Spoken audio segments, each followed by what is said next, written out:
L'auto-agression chez l'adolescent peut être déclenchée par des expériences émotionnelles fortes et néfastes pour sa propre santé. À l'adolescence, les émotions deviennent très violentes et impulsives et ne sont pas toujours contrôlées ou réalisées. Lorsque la colère, la rage, le ressentiment ou des expériences émotionnelles fortes surviennent, les adolescents peuvent se choisir comme cible d'une explosion de négativité accumulée, ce qui se traduit par des coupures ou des coups de couteau, des ecchymoses, un sentiment de culpabilité ou des activités extrêmes. Hypothétiquement, cela peut être dangereux pour la santé. L'auto-agression chez les adolescents. L'auto-agression chez les adolescents diffère de celle des enfants en termes de prise de conscience, et à cet âge, ils commencent à dissimuler leurs blessures, à reporter l'automutilation à plus tard et à justifier leur propre comportement. Les facteurs susceptibles d'influencer la formation de l'auto-agression et de l'automutilation chez les adolescents sont très nombreux. Transfert de l'agressivité d'une cible extérieure à soi-même. La société ne permet pas aux adolescents d'exprimer leurs sentiments négatifs et ne leur permet pas de crier, d'insulter ou de frapper quelqu'un. Pour ne pas perdre leur statut dans la société,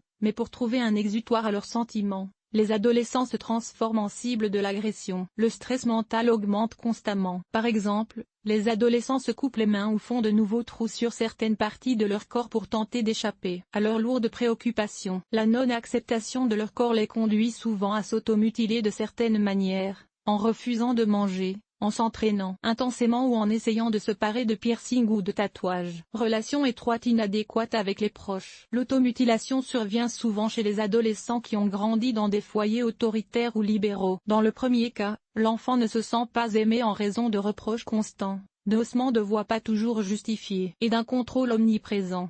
Dans le second cas, les parents s'intéressent peu à la vie de l'adolescent et, pour tenter de gagner l'amour de leurs parents et d'attirer leur attention, ils s'automutilent et d'attirer l'attention de leurs parents en s'automutilant. Sentiment de culpabilité, sanie constante par les adultes. Pour tenter de se débarrasser de lui, l'adolescent commence à se punir lui-même, notamment par l'auto-accès, l'auto-alimentation et l'auto-rupture. Comportement démonstratif. La personne cherche à attirer l'attention des adultes et des proches sur elle-même, sur son état et sur ses expériences, en recherchant la sympathie et la compréhension. D'une part, l'adolescent comprend parfaitement que l'interruption de soi est un phénomène négatif. D'autre part, il n'est pas pleinement conscient que toute atteinte à sa propre personne peut avoir des conséquences très graves, y compris la mort. Les adolescents constituent donc un groupe de personnes pour lesquelles un travail psychologique est inévitable dès que les premières tentatives d'autodestruction se révèlent, et un suivi constant de leur état par les parents, les enseignants et les psychologues. Type d'agression automatique chez les adolescents. Les psychologues et les neurologues distinguent 3 types d'agression automatique chez les adolescents verbales. Elles se manifestent par le fait que les adolescents se blâment et s'humilient eux-mêmes, même s'ils ne sont qu'indirectement impliqués dans des situations inconfortables. Cela entraîne une réduction de l'espace personnel, une détérioration de la qualité de la communication avec les adultes et les pairs, et des difficultés à résoudre les situations conflictuelles, non verbales ou physiques. Il s'agit de toutes les actions qui causent manifestement un préjudice physique à l'enfant. Coupures, coups, ecchymoses, écrasement des cheveux et des sourcils, ongles ensanglantés, perforation de la peau avec des aiguilles. Blessures profondes sur différentes parties du corps. Attaque automatique dissimulée. Plus fréquente à cet âge. D'apparence non agressive, elle se manifeste essentiellement par de tels comportements. Il s'agit de piercings sur différentes parties du visage et du corps, de tatouages, de loisirs et de sports extrêmes. En outre, les comportements cachés et fréquents comprennent les mauvaises habitudes telles que le tabagisme et l'alcool, et les filles qui mangent sur et en pleine crise de faim. L'auto-agression est toujours un conflit intrapersonnel, mais elle peut être très difficile à déceler chez les enfants de cet âge. Les parents peuvent ne rien remarquer d'anormal dans le comportement de l'adolescent, et lorsqu'ils le font, il se punit d'une manière qui n'est gênante que pour lui. Par exemple, il aime boire du thé avec du sucre, mais il décide d'y renoncer à cause d'une offense. En même temps, s'il est réellement en colère contre lui-même, s'il se sent confronté à l'intérieur de l'individu, mal à l'aise et coupable, il peut également s'agir d'une crise de comportement auto-agressif. Symptômes. Il n'est pas toujours facile de voir les symptômes réels de l'agressivité automatique chez les adolescents, car ils sont souvent soigneusement cachés. Ce sont généralement les parents qui sont en contact étroit avec l'enfant et qui ont réussi à gagner sa confiance qui sont en mesure de le faire. Certains adolescents, par exemple, ne sont réduits que par intérêt et s'abîment pour acquérir de nouvelles expériences. Ce groupe est reconnu par des parents fréquents ou par tous les parents, qui leur font part de leurs impressions et ne les répètent plus. Si l'agression automatique est une habitude, elle se reconnaît à plusieurs signes directs ou indirects: coupure, plaie, apparence corporelle des piqûres de la peau, font que l'enfant ne peut pas appeler ou refuser. Discrétion, augmentation constante des manches longues et des pantalons, refus des vêtements légers même par temps chaud. Désir de changer son corps, surtout s'il n'y a pas de raison objective à cela, demande d'autorisation de tatouage, de piercing, refus de nourriture. Parfois, la solution parentale n'est pas demandée et tout se fait de manière autonome ou avec l'aide d'amis. Signes de mauvaises habitudes,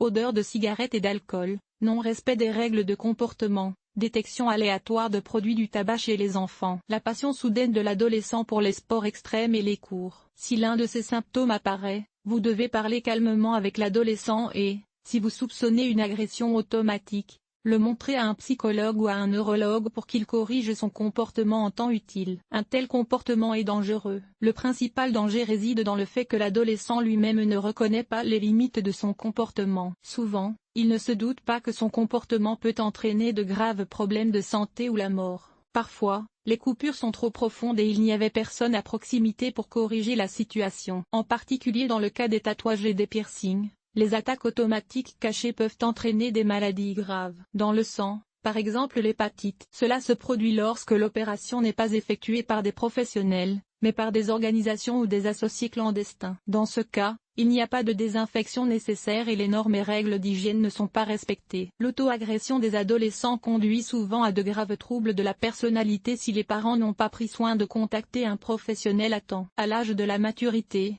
on n'est pas prêt pour la vie. Il est difficile de créer des interactions, de communiquer, de résister au stress et de s'engager qualitativement dans des activités professionnelles. Modifier l'agressivité automatique chez les adolescents. Le traitement de l'agression automatique et du comportement d'auto-alimentation implique généralement l'utilisation de méthodes psychothérapeutiques et de médicaments. Le premier groupe comprend la psychothérapie familiale. Des conversations et des cours sont organisés avec tous les membres de la famille avec lesquels l'adolescent auto-agressif vit. Tous les participants apprennent à faire preuve de compassion, de bonne volonté et d'attention les uns envers les autres et, dans la pratique, à trouver des moyens sûrs d'exprimer leurs sentiments négatifs et à mettre en place des stratégies appropriées de résolution des conflits. Psychothérapie cognitivo-comportementale. Les techniques sont individualisées. Il s'agit notamment d'identifier les attitudes négatives de l'adolescent. Les exemples incluent des discussions sur le manque d'estime de soi, les responsabilités accrues, l'incertitude et l'inadéquation, afin de les combattre par des moyens d'autorégulation. Techniques de développement pour arrêter les attaques d'auto-agression et techniques de remplacement étape par étape pour des méthodes plus appropriées à partir d'une négativité plus appropriée. Travail de formation en groupe. Il vise à développer la capacité à interagir,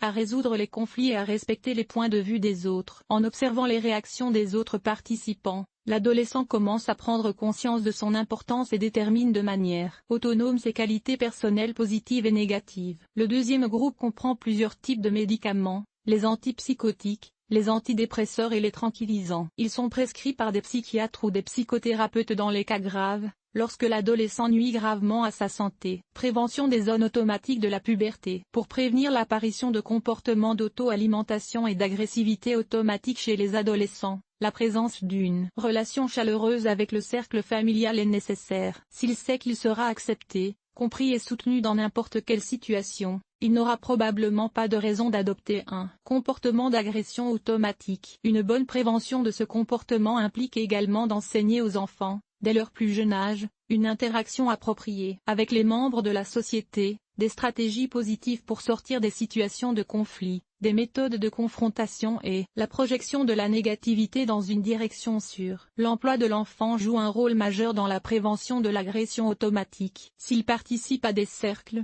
à des sections et qu'il s'y intéresse vraiment, le risque est considérablement réduit. L'excès de temps libre n'est rien à dépenser et l'adolescent, en raison de son âge, a tendance à accroître sa réflexion et se met parfois à penser à des problèmes qui n'existent pas, ce qui, dans certains cas, se traduit par de l'auto-agression. Mes recommandations. Essayez de rester en contact avec l'adolescent, moins, maintenir, garder plus, supprimer le contrôle, mais ne laissez pas non plus la situation s'installer seule. Contactez un professionnel pour obtenir de l'aide si le comportement d'auto-agression se répète. Un neurologue, un psychologue, un psychiatre ou un psychothérapeute peut être indiqué. Parlez à l'adolescent, Intéressez-vous à sa vie et représentez largement son cercle de connaissances et d'intérêts. Enseignez-lui des stratégies appropriées pour se comporter en cas de conflit. Parlez des moyens sûrs de combattre les émotions négatives. Discutez de situations d'interaction réussies ou non avec les pairs. Conclusion. Le comportement auto-agressif des adolescents effraie souvent les parents. Il est important de ne pas paniquer, de ne pas les attaquer avec des questions ou des accusations et de ne pas essayer de les convaincre brutalement du bien fondé de leur comportement. Il faut d'abord se calmer, puis parler calmement à l'enfant sur un ton et dans une atmosphère amicale. Vous pouvez lui dire « Je suis choqué, je suis bouleversé, j'ai peur, je suis perdu parce que je ne sais pas pourquoi tu fais ça avec toi. » Invitez l'adolescent à parler de ses expériences, mais n'attendez pas qu'il s'ouvre et vous dise tout. À l'avenir, restez proche de lui, soutenez-le, intéressez-vous à sa vie, à ses réussites et à ses échecs, et proposez-lui discrètement votre aide dans des situations spécifiques.